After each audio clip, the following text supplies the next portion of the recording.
तब्बल 1 वर्ष झालं. 1 वर्षभरापूर्वी महाराष्ट्राच्या राजकारणामध्ये एक फार मोठी अशी उलथापालथ झालेली होती. मात्र त्यावेळेस सातत्याने एकच व्यक्ती टी व्हीवरती दिसत होती आणि ती होती सिंधुदुर्गपुत्र आणि महाराष्ट्राचे शालेय शिक्षण मंत्री दीपक केसरकर. आपल्या पक्षाची, आपल्या गटाची, आपल्या नेत्याची सातत्याने आणि ठासून बाजू मांडणारं हे व्यक्तिमत्व. आज वर्षपूर्तीनिमित्त आपण त्यांच्याशीच बातचीत करणार आहोत. केसरकर साहेब, खूप खूप स्वागत आहे आणि अभिनंदन. तुम्हाला 1 वर्ष पूर्ती झालेली आहे. खूप धामधुमीचं वर्ष गेलं, खूप अनेक घडामोडींचं वर्ष गेलं. वर्षपूर्तीनंतर कसं वाटतंय? सर्वप्रथम समाधान होतं ते राजकीय विचार पुन्हा एकदा प्रस्थापित केल्याबद्दल. कारण कुठलंही राज्य किंवा कुठलाही पक्ष हा विचारधारेवर चालत असतो आणि तुम्ही त्या विचारधारेपासून दूर गेला तर मग ज्याच्यासाठी तुम्हाला लोकांनी निवडून दिलेलं असतं, 2 गोष्टीसाठी निवडून दिलेलं असतं. एक तुमच्या राजकीय पक्षाची विचारधारा आणि दुसरं राज्याचा विकास. आणि दोन्ही गोष्टी आणि ज्याच्यासाठी युतीचं शासन महाराष्ट्राच्या जनतेने निवडून दिलेलं होतं. कारण हे एक प्रोग्रेसिव्ह असं शासन होतं ज्याच्या काळामध्ये अनेक योजना राबवण्यात आल्या आणि त्या योजना राबवल्यामुळेच पुन्हा एकदा आम्हाला सत्तेवर आणलेलं होतं. परंतु काही लोकांनी स्वतःच्या व्यक्तिगत स्वार्थापोटी लोकांचा मॅन्डेट जो होता तो धुडकावला, लोकमत धुडकावलं आणि जे सरकार आलेलं होतं त्या सरकारच्या काळामध्ये महाराष्ट्राची जी एक प्रतिमा राहिलेली आहे, महाराष्ट्राचे जे गतवैभव आहे ते पुन्हा एकदा महाराष्ट्राला प्राप्त करून देण्याच्या दृष्टीने घोडदौड या शासनाने चालवलेली आहे. माझा एक तुम्हाला प्रश्न असा आहे की एका छोट्या जिल्ह्याचं प्रतिनिधित्व म्हणजे पालकमंत्रीपद तुमच्याकडे होतं आणि तुम्हाला जेव्हा तुम्ही मंत्री झालात किंवा तुमच्याकडे मंत्रिपद दिलं गेलं शालेय शिक्षण मंत्रिपद, की जे एक महत्त्वाचं खातं आहे, त्याचबरोबर मुंबई शहर आणि कोल्हापूर अशा प्रचंड मोठ्या अशा जिल्ह्यांची जबाबदारी, पालकत्वाची जबाबदारी देखील तुमच्याकडे दिलेली आहे. कसं काय बघताय एका छोट्या जिल्ह्याकडून एवढ्या 2 मोठ्या जिल्ह्यांकडे आणि पालकमंत्रीपदापासून शालेय शिक्षण मंत्रिपदाकडे? एक गोष्ट आपण लक्षात घेतली पाहिजे. खरं तर मी तुम्हाला अजून सरकारच्या उपलब्धीबद्दल सांगायला गेलो तर मला अर्धा तास बोलायला लागेल. कारण प्रत्येक वस्त्रोद्योग हे असेल, पर्यटनामध्ये महिलांसाठी केलेल्या वेगवेगळ्या योजना असेल, अनेक योजना आहेत. मी खरं तर त्या योजनेची यादी म्हणजे मलासुद्धा लक्षात राहू शकत नाही एवढ्या योजना आहेत. परंतु विशेषतः तुम्ही विचारलं हे महत्त्वाचं आहे की पुढची पिढी घडवायची असेल तर तुम्हाला सक्षमपणे विद्यार्थ्यांच्यावर लक्ष केंद्रित करायला लागतं. आणि प्रथमच असं घडलं महाराष्ट्राच्या इतिहासामध्ये की पूर्ण कॉन्सन्ट्रेशन करून ज्या ज्या त्रुटी शिक्षणाच्या क्षेत्रातल्या होत्या या प्रयत्नपूर्वक दूर केल्या गेल्या. आपण एक गोष्ट लक्षात घेतलं की पाहिजे की केंद्रबिंदू काय असतो तर विद्यार्थी हा केंद्रबिंदू आहे. पण विद्यार्थ्यांना शिकवतं कोण? शिक्षक. म्हणून पहिल्या 6 महिन्यामध्ये मी शिक्षकांच्या समस्यांवर लक्ष केंद्रित केलं आणि मग त्याच्यामध्ये त्यांच्या समस्या काय होत्या की प्रायव्हेट स्कूल झालेल्या होत्या परंतु ते ग्रँटेबल नव्हत्या. जवळजवळ 61,000 शिक्षकांचा प्रश्न हा प्रलंबित होता. 1100 कोटी आणि 4 वर्षामध्ये 5,500 कोटी रुपये देऊन हा शिक्षकांचा प्रश्न सोडवण्यात आला. त्याचं एक समाधान सगळ्या शिक्षक वर्गांमध्ये झालं. शिक्षक सेवक म्हणून जे लोक काम करत होते त्यांना 6,000, 8,000, 10,000 अशा पगारावर नोकऱ्या करायला लागायच्या. त्यांचा पगार 16,000, 18,000, 20,000 असा केला. त्यानंतर भरती होत नव्हती. आमच्या सरकारचं वैशिष्ट्य अशी आहे की आम्ही 75,000 कर्मचाऱ्यांची भरती यादी जाहीर केली आणि 2.25 आसपास आता ही संख्या गेलेली आहे. नुसतं माझ्या एका डिपार्टमेंटमध्ये 55,000 शिक्षकांची भरती होणार आहे. त्याच्यामध्ये पहिल्या टप्प्यामध्ये जवळजवळ 30,000 शिक्षकांची भरती होणार आहे. पहिल्यांदाच महाराष्ट्रामध्ये घडलं आणि याच्यामुळे बेरोजगार जे तरुण आहेत त्यांना मोठ्या प्रमाणामध्ये नोकरीच्या संध्या आम्ही उपलब्ध करून दिल्या. मग अशी मी बराचसा वेळ तुम्हाला शेतकऱ्यांच्याबद्दल सांगितलं. ह्याचं कारण आहे शेतकरी हा केंद्रबिंदू असतो परंतु त्याचबरोबर बेरोजगार तरुण हा केंद्रबिंदू मानून त्यांच्यासाठी वेगवेगळ्या योजना राबवण्यात आल्या आणि त्याच्यामध्ये सगळ्यात मोठी भरती ही माझ्या शिक्षण विभागाची आहे. एवढी भरती करून आम्ही थांबलो नाही तर केंद्राच्या ज्या जागा आहेत केंद्रप्रमुखांच्या त्या भरण्याची कारवाई आम्ही सुरू केली. एकंदरीत तुम्ही आता कुठल्याही शिक्षकाला भेटला, शिक्षकांची पूर्वी बदली व्हायची आणि त्याच्यामुळे त्याला स्थिरता नव्हती. कॉन्सन्ट्रेशन करून एकाच शाळेमध्ये शिकवलं पाहिजे आणि तिथल्या शाळेचा विकास झाला पाहिजे ही भूमिका जवळजवळ अस्तंगत होत आलेली होती. कारण 3-4 वर्षानंतर आपल्याला जायचंच आहे आणि मग अनेक वेळेला असे प्रसंग यायचे की त्या शाळेतले शिक्षक ट्रान्सफर झाले की लोक त्या शाळेतली मुलं काढून घ्यायची. एवढी आत्मीयता शिक्षकांच्याबद्दल असते. आणि त्याच्यामुळे एकाच जागी जर ते शिक्षक राहिले तर जसं माध्यमिक शाळांमध्ये आपण अजूनसुद्धा बघतो की आपले गुरुजी आल्यानंतर आपण उभे राहतो. ह्याचं कारण ती अटॅचमेंट निर्माण होते आणि त्यांनीसुद्धा तसे विद्यार्थी घडवलेले आहे. त्या प्रक्रियेला पुन्हा एकदा सुरुवात ही महाराष्ट्रामध्ये झालेली आहे. अनेक वेळेला असं व्हायचं की जी मुलं आहेत या मुलांना बेसिक ज्या ॲम्युनिटीज आहेत त्याच्यामध्ये कमतरता होती. आपण फक्त ठराविक क्लासच्या लोकांना युनिफॉर्म्स द्यायचो, इतर मुलांना देत नव्हतो. हे बंद झालं. आता सर्व मुलांना युनिफॉर्म्स यावर्षीपासून मिळायला सुरुवात झालेली आहे. त्यांना अनेक मुलं अनवाणी पायांनी शाळेमध्ये यायची ग्रामीण भागामध्ये. त्यांना शूज, त्यांना सॉक्स, हे काही शिक्षणाचं हे नाही, परंतु त्यांना जेव्हा आपण ॲम्युनिटीज क्रिएट करतो त्यावेळेला मुलांच्या मनामध्ये त्याची शिक्षणाबद्दल गोडी निर्माण होते. आणि म्हणून अनेक निर्णय घेत असताना नवीन शैक्षणिक धोरणाची अंमलबजावणी ही सर्वप्रथम महाराष्ट्रामध्ये होणार आहे. आणि त्याची सुरुवात अशी केलेली आहे की पुस्तकाचं दप्तराचं वजन कमी करा. किती वर्ष बोललं जाते बघा, कोणालाही शक्य झालेलं नव्हतं. एक छोटासा इलाज त्याच्यावर घेतला की ह्याच्यापुढे शाळेतली मुलं आतापर्यंत वह्यांसाठी त्यांना वाट बघायला लागायची की आम्हाला कधीतरी एखाद्या समाजसेवकांचा कार्यक्रम होणार, आम्हाला मोफत वह्यांचं वाटप, हा एक महाराष्ट्रामध्ये मोठा कार्यक्रम असायचा. याच्यानंतर 1ली ते 8वीतल्या सर्व मुलांना आम्ही मोफत वह्या द्यायला सुरुवात केली. आणि ह्या वह्या नुसत्या सेपरेट वह्या म्हणून दिल्यानंतर पुस्तकामध्ये त्या वह्या इन्क्लूड केलेल्या आहेत. त्याच्यामुळे या पुढच्या काळामध्ये विद्यार्थी फक्त एक पुस्तक घेऊन शाळेमध्ये जातील, बोजा नाही. याच्या व्यतिरिक्त त्यांचं कंपास बॉक्स असेल, त्यांचा जेवणाचा डबा असेल, पाण्याची बाटली असेल, याच्या व्यतिरिक्त कुठलाही बोजा हा मुलांच्या पाठीवर राहणार नाही. शिक्षक अधिक कॉन्सन्ट्रेटेडली शिकवतील, कारण नोट्सवर शिक्षकांचं परफॉर्मन्स ठरवला जाणार आहे पुढच्या काळामध्ये. ज्याप्रमाणे आम्ही बदल्या बंद केलेल्या आहेत त्याचप्रमाणे इतर काही सुविधासुद्धा आम्ही शिक्षकांसाठी नव्याने देतो आहे. आणि मुलांच्या संदर्भात जे नवीन शैक्षणिक धोरण आहे त्याच्याप्रमाणे आम्ही ज्युनियर सिनियर KG ही काही ग्रामीण भागात नसतेच, तर महिला बालकल्याण विभागाशी आम्ही करार केलेला आहे. आणि त्याप्रमाणे अंगणवाडीपासून आता शिक्षण सुरू होणार. त्याच्यामध्ये नर्सरी, बालवाटिका 1, बालवाटिका 2 म्हणजे ज्युनियर सिनियर KG, असं करत ही मुलं अतिशय सक्षमपणे ह्या मुलांना तयार केलं जाईल. पहिलं पाऊल हा जो आमचा उपक्रम आहे याच्यामध्ये मुलांना संख्याशास्त्र असेल, मुलांना भाषाचं ज्ञान असेल, हे देण्याला सुरुवात झालेली आहे.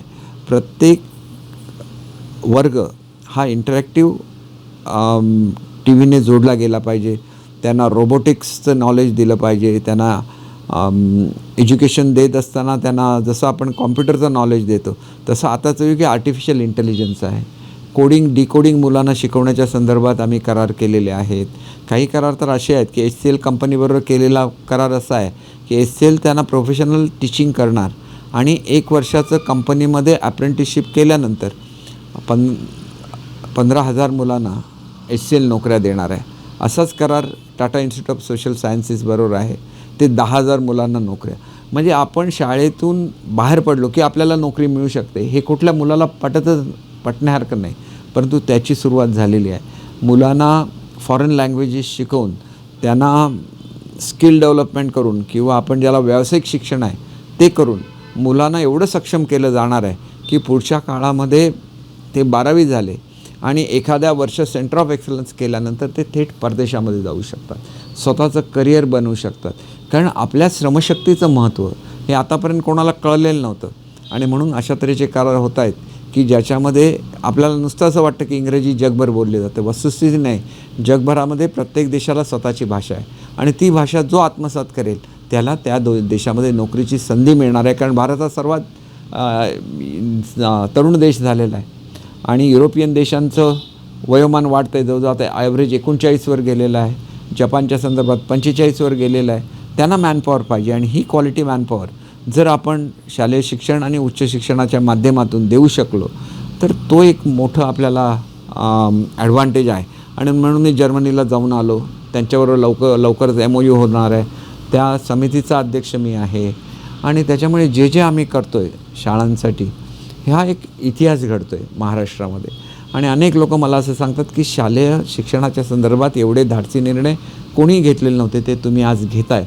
याचं कारण की कुठलं डिपार्टमेंट, मला काय मी खूप ज्ञानी याचं बिलकुल नाही, मला कळतं की नेमकं विद्यार्थ्यांसाठी काय केलं पाहिजे, शिक्षकांसाठी काय केलं पाहिजे, आणि आपण ते केलं तर पुढची पिढी आपण सक्षमपणे घडवू शकतो.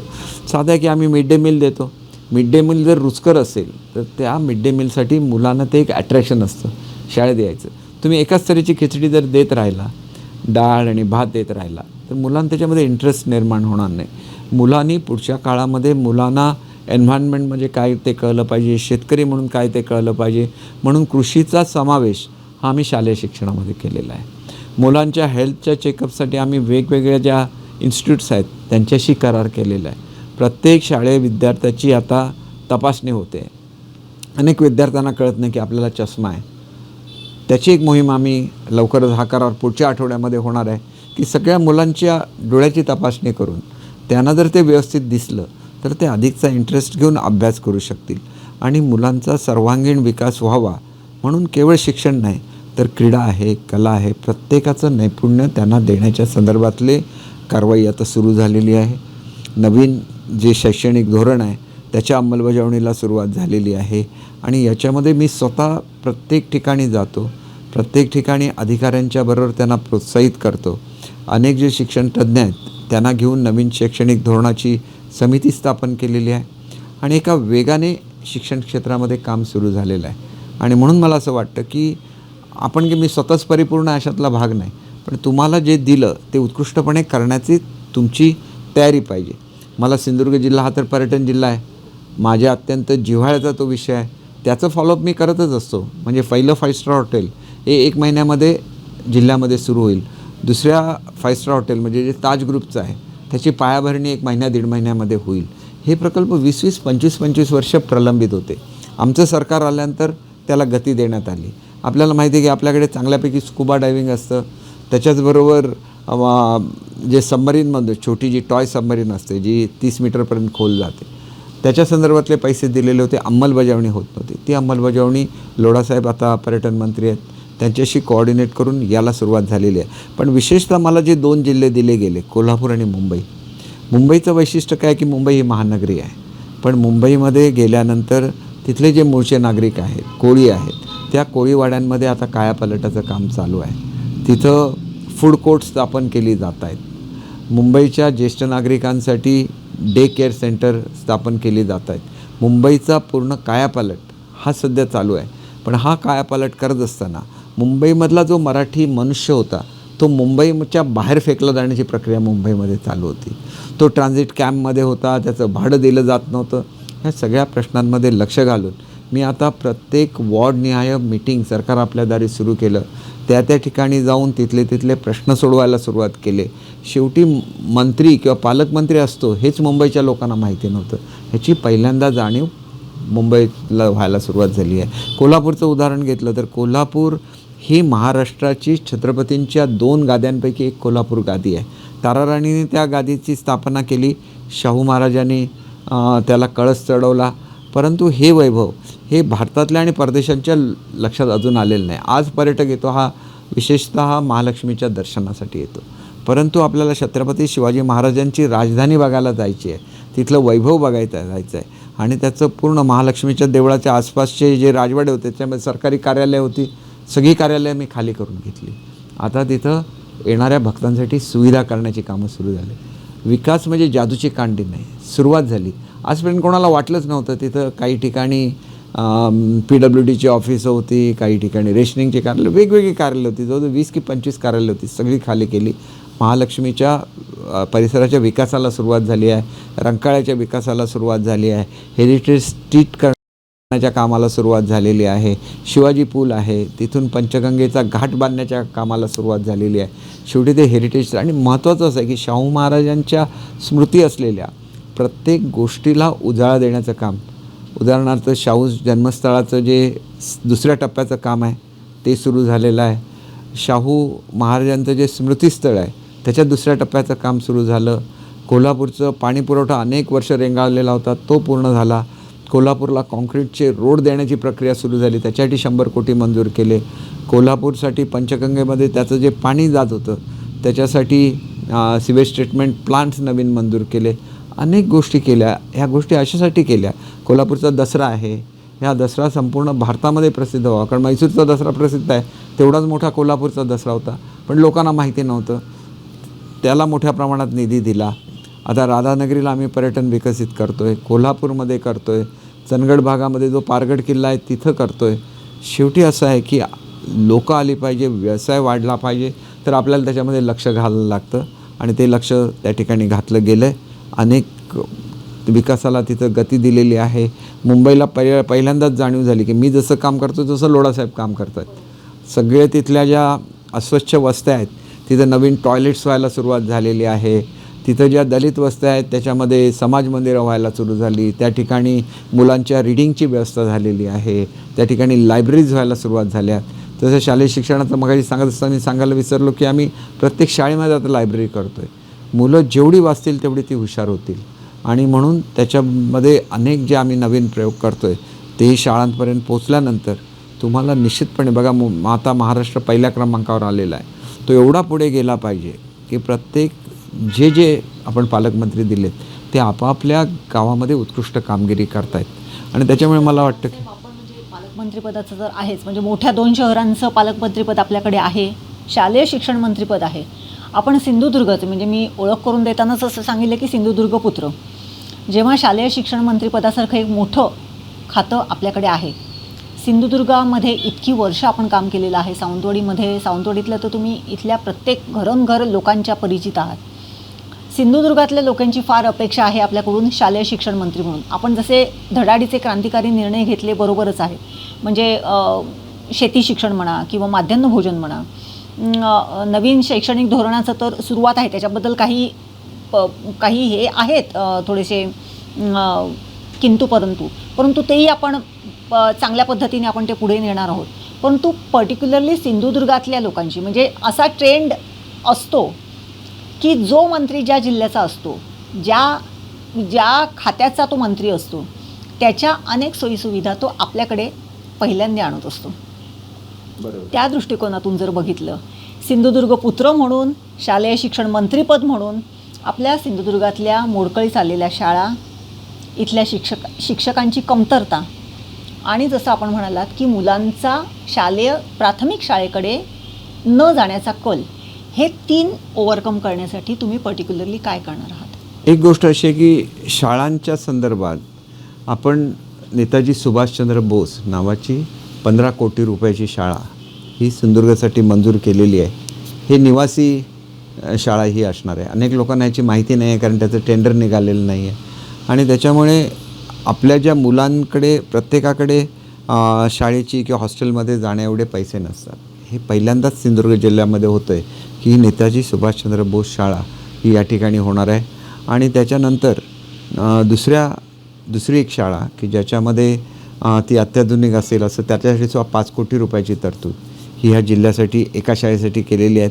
प्रत्येक ठिकाणी आपल्या PM-श्री स्कूल्स या होणार आहेत. सिंधुदुर्गच्या इन्फ्रास्ट्रक्चर डेव्हलपमेंटची जबाबदारी ही सुद्धा CSRमधून मी दिलेली आहे. त्या प्रत्येक कंपन्या, कदाचित आपल्याला कळलं नसेल, या सगळ्या जिल्हा परिषदेच्या संपर्कामध्ये आहेत. त्या शाळांचं असेसमेंट चाललेलं आहे. कुठे टॉयलेट्स चांगल्या नाहीत तिथं टॉयलेट्स दिल्या जात आहेत. एक वेगळा कार्यक्रम हा फक्त सिंधुदुर्ग जिल्ह्यासाठी राबवला जातो आहे. रत्नागिरीसाठी सुद्धा राबवला जातो कारण हे 2 जिल्हे हे हुशार मुलांचे जिल्हे म्हणून ओळखले जातात. त्यामुळे तिथल्या सुविधा या इम्प्रूव्ह केल्या जात आहेत आणि लवकरच आम्ही ॲडॅप्टर स्कूल नावाची संकल्पना घेतो आहे. आपल्याला असं आढळून येईल की ज्या CSRमधला निधी हा मोठ्या प्रमाणामध्ये सिंधुदुर्गाकडे वळवण्यात आलेला आहे आणि त्याच्यामुळे इन्फ्रास्ट्रक्चर काही पिरियडमध्ये लगेच करता येत नाही, त्याला काही काळ जायला लागतो आणि ती सुरुवात झालेली आहे. त्याच्यामुळे पुढच्या 1 वर्षामध्ये सिंधुदुर्गच्या पूर्ण शाळांचा कायापालट झालेला तुम्हाला दिसेल. नक्कीच वर्षभरामध्ये काय. आणि दुसरं असं आहे की शिक्षकांची कमतरता सांगितलेली आहे, त्याची भरती झालेली आहे, अपॉइंटमेंट लेटर्स तयार आहेत, परंतु कोर्टाचा त्याला स्टे आहे म्हणून ते थांबलेलं आहे.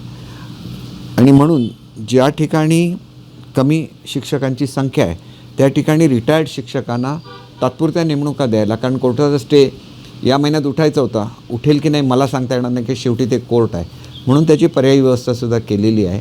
एक 8-15 दिवसामध्ये तुम्हाला प्रत्येक ठिकाणी शिक्षक दिसतील टेम्पररी. आणि परमनंट जे शिक्षक आहेत ते एकदा इथं आल्यानंतर त्यांना ट्रान्सफर नाही आहेत. त्याच्यामुळे सिंधुदुर्गमध्ये आणि विशेषतः कोकणाचा हा प्रश्न आहे की इथे शिक्षकांचा तुटवडा दिसतो, याच्या पुढ्यात कधीही दिसणार नाही.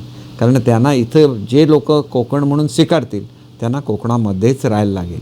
आणि हा एक मोठा बदल आणि मोठा निर्णय हा केवळ कोकणासाठी केलेला आहे. आणि अशा रीतीच्या अनेक इन्स्टिट्यूट्स, जसं मी तुम्हाला सांगितलं की जसं स्किल डेव्हलपमेंटची इन्स्टिट्यूट मी तुम्हाला सांगितलं की स्किल डेव्हलपमेंटची इन्स्टिट्यूट इथं होणार आहे. आणि सुभाषचंद्र बोस हे जे 500 मुलांचं हॉस्टेल आहे, तर मला माझ्या डिपार्टमेंटने असंही विचारलेलं आहे की हे 2 ठिकाणी केलं तर, म्हणजे एक आहे ते साधारण हिल स्टेशनवर, कारण हिल स्टेशनवर उत्कृष्ट शाळा असतात. ही शाळा हिल स्टेशनवर होत असताना दुसरंसुद्धा आणि एक करता येईल का 2 ठिकाणी, म्हणजे 250-250च्या कॅपॅसिटीची 2 करता येतील का, तर मी त्यालासुद्धा मान्यता देईन. 2 अशा निवासी शाळा झाल्या तर सिंधुदुर्गमध्ये सुद्धा ती एक निवासी शाळांची नवीन परंपरा सुरू होईल. आणि निश्चितपणे मी तुम्हाला सांगतो की पुढच्या काळामध्ये हे जे कॉन्सन्ट्रेशन आहे सिंधुदुर्गवरचं, आज सिंधुदुर्गमध्ये प्रत्येक ठिकाणी आपण बघतो की मुलं व्हिडिओवरून शिकू इच्छितात, त्याच्या संदर्भातली कारवाई सुरू आहे. परंतु काय होतं की हे कारवाई लोकांच्या समोर येत नाही. लोकांच्या समोर कधी येईल, ज्यावेळेला प्रत्येक शाळेपर्यंत ते पोचेल ते, आणि त्यावेळेला ती प्रक्रिया चालू आहे. निश्चितपणे पुढच्या काळामध्ये सिंधुदुर्ग जिल्हा हे उत्कृष्ट, म्हणजे हुशार मुलांचं जसं आहे तसंच उत्कृष्ट सुविधा असलेला जिल्हा हा सिंधुदुर्ग जिल्हा ठरला. नक्कीच. 1 वर्ष पूर्ती झाली, जसे धडाडीचे निर्णय घेण्यात आले, परंतु 1 वर्षानंतर पुन्हा इलेक्शनला सुद्धा सामोरं जायचं आहे. सिंधुदुर्ग राजकारण आणि सावंतवाडी हे आपण कुठेच या प्रवासामध्ये बेदखल करू शकत नाही. आगामी काळात सुद्धा 1 वर्षभरामध्ये 2024च्या इलेक्शनची सगळ्यांनीच तयारी सुरू केलेली आहे. एक झालेला बदल, एक मोठा म्हणजे क्रांतिकारी बदल, आपली आत्ताची खाती, आपल्याला दिलेलं, आपल्यावरती असलेला विश्वास, आपण ज्या पद्धतीने आपल्या सरकारचं जे म्हणणं मांडत असता आणि ते प्रभावीपणे मांडत असता, हे सगळं बघता आणि इथलं सिंधुदुर्गातल्या राजकारणाची परिस्थिती जर बघितली, आपल्याच मित्रपक्षातली माणसं आपल्याबरोबर कशा पद्धतीने किंवा काय हे करत असतात, हे जर सगळं बघितलं तर 2024 कसं असेल असं तुम्हाला वाटते? हा माझा जाता जाताचा तुम्हाला प्रश्न आहे. एक गोष्ट अशी आहे बघा की शेवटी लोक काम बघत असतात. तुम्ही मगाशी मला विचारलं तर बघा, मल्टीस्पेशालिटी हॉस्पिटलचं काम मागे राहिलं होतं. 2.5 वर्षामध्ये उद्धवसाहेब काही करू शकले नाहीत. मी सातत्याने पाठपुरावा करायचो. कबूलदार गावकर प्रश्न मागे राहिलेला होता. या आठवड्यामध्ये 2 महत्त्वाचे माझ्या खात्यांचे निर्णय झाले. त्यामध्ये एक सिंधुदुर्गचा मल्टीस्पेशालिटी हॉस्पिटलचा प्रश्न मार्गी निघालेला आहे. लवकर त्याचा करार होऊन याचं काम सुरू होईल. सिंधुदुर्ग जिल्ह्यामध्ये जसं मेडिकल कॉलेज झालं तसं संपूर्ण कोकणामध्ये मेडिकल कॉलेजेस होत आहेत. आणि दुसरी गोष्ट अशी आहे की कबूलदार गावकर प्रश्न पुढच्या आठवड्यामध्ये तो सुटेल. आणि वेगवेगळे जे प्रश्न सिंधुदुर्गच्या संदर्भातले होते, जसं शिरोड्याचं ताजचं हॉटेलचं काम 25 वर्ष होऊ शकलेलं नव्हतं. मी मीटिंग्स घेतल्या लोकांच्या, तो प्रश्न सोडवला. ज्याला ही सगळी कामं लोकांच्या समोर येतील, जसं त्या ठिकाणी सबमरीन झालं, स्कुबा डायव्हिंग सेंटर झालं, तर पूर्ण किनारपट्टी बदलून जाणार आहे. मी आणि लोढासाहेब आम्ही दोघं एकत्र मिळून आम्ही कॉन्सन्ट्रेशन करायचं ठरवलेलं आहे. मला मुख्यमंत्री उपमुख्यमंत्री महोदयांनी सांगितलेलं आहे की पर्यटनामध्ये सिंधुदुर्ग जिल्हा हा महाराष्ट्रामध्ये पहिला राहील, आणि जो महाराष्ट्रामध्ये पहिला राहील तो भारतामध्ये पहिला राहील. गोव्याला जी आज तुम्ही पर्यटनामध्ये क्रांती तुम्हाला दिसते ती 1 वर्षाच्या आत, मी तर असं सांगितलं की 6 महिनेच आम्ही जे प्रकल्प राहिलेले होते सगळे प्रकल्प मार्गी लावतो आहे. आणि 1 वर्षामध्ये तुम्हाला सिंधुदुर्ग जिल्हा वेगळा दिसेल, रत्नागिरी जिल्हा वेगळा दिसेल. आणि हा ज्याला कायापालट होईल, चमत्काराशिवाय नमस्कार नाही. राजकारण कोणी करू शकतं, टीका कोणीच करू शकतं, काम कोणी करू शकत नाही. काम करून दाखवायचं आहे. आणि म्हणून तुम्हाला सांगतो की मी हल्ली टीकेला उत्तर द्यायचं सोडून दिलेलं आहे. काम करून दाखवायचं, आणि काम करून दाखवल्यानंतर आपोआप लोकांना कळतं की काम करायचं असेल तर हीच लोकं लागतात. आणि म्हणून उद्या माझी लोढासाहेबांच्याबरोबर उद्या परवा चर्चा आहे, कशा रीतीने सिंधुदुर्गचा कायापालट करायचा.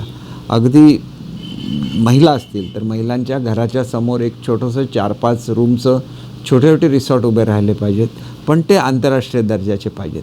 या मोहिमेलासुद्धा आम्ही सुरुवात करतो आहे. संपूर्ण जिल्ह्याचा कायापालट हा तुम्हाला वर्षभरामध्ये झालेला दिसेल, याचं मी तुम्हाला ॲश्युरन्स देतो. शेवटी ज्यावेळेला लोकांचं कल्याण होतं त्याला लोक राजकारणाचा विचार करत नाहीत. आणि म्हणून हे काम झालं पाहिजे, ते काम घडेल एवढी मी तुम्हाला खात्री देतो. काही गोष्टीचं असं असतं की अनेक वेळेला हे सगळे कन्सेप्ट डेव्हलप करायला वगैरे वेळ लागतो, धोरणं निश्चित करायला वेळ लागतो. पण एकदा ते धोरणं निश्चित झाली की आता जसं डबल इंजिनचं सरकार सुसाट धावतं आहे, तसंच सिंधुदुर्गच्या विकासाची गाडी सुसाट धावायला सुरुवात होईल. आणि त्याच्यानंतर कोकणी मनुष्य असा आहे की तो फक्त विकास बघतो, तो विचार बघतो आणि तो अशा टीकेला जुमानत नाही. आणि त्याच्यामुळे मी तुम्हाला सांगतो, कोट्यवधी रुपयाची कामं प्रत्येक शहरामध्ये चालू आहेत. तुम्हाला शहरांचा कायापालट झालेला दिसेल, ग्रामीण भागाचा कायापालट झालेला दिसेल. नुसता निधी आल्यानंतर, निधी खर्च झाल्यानंतर लोकांना जाणीव होते की हे घडू शकतं. आणि म्हणून मला असं वाटतं की निश्चितपणे सिंधुदुर्ग जिल्ह्याचा विकास झाल्यानंतर राजकीय विचार मागे पडतील आणि विकासाचा विचार हे सर्वच लोक करायला लागतील. नक्कीच. एक नगरसेवक ते महाराष्ट्र राज्याचे शालेय शिक्षण मंत्री, फार मोठा प्रवास दीपकभाई केसरकर यांनी केलेला आहे. सिंधुदुर्ग पुत्र तर ते आहेतच, कारण त्यांनी आत्ता जे जे काय बोलले त्याच्यामध्ये प्रत्येक वेळेस सिंधुदुर्ग आणि सिंधुदुर्गचाच विचार होता. पर्यटनदृष्ट्या, शालेयदृष्ट्या, सर्वंकषदृष्ट्या सिंधुदुर्ग कसा विकास पावेल याच्यासाठीचा ध्यास दीपकभाईंनी निश्चितच घेतलेला आहे. त्यांचं जो शेवटचं एक वाक्य होतं की चमत्कार आहे तिथेच नमस्कार आहे. नक्कीच हा चमत्कार आणि नमस्कार दोन्ही येत्या कालावधीमध्ये, येत्या काही महिन्यांमध्ये आपल्याला निश्चितच दिसून येतील. आणि या सगळ्या गोष्टींना फाटा देत एक वेगळं क्रांतिकारी पर्व आणण्यासाठीचं दीपकभाईंनी जो काही प्रयत्न केलेला आहे तो निश्चितच फलद्रूप ठरेल. एकूणच वर्षपूर्तीनिमित्त त्यांनी जे काही विचार मांडले त्याबद्दल संपूर्ण कोकण सातलाईच्या परिवारातर्फे तुमचे खूप खूप आभार. आणि अशाच काहीशा चांगल्या संकल्पना सिंधुदुर्गच्या बाबतीत तुमच्याकडून घडोत आणि त्या फलद्रूप होत अशी आपण आशा करूया.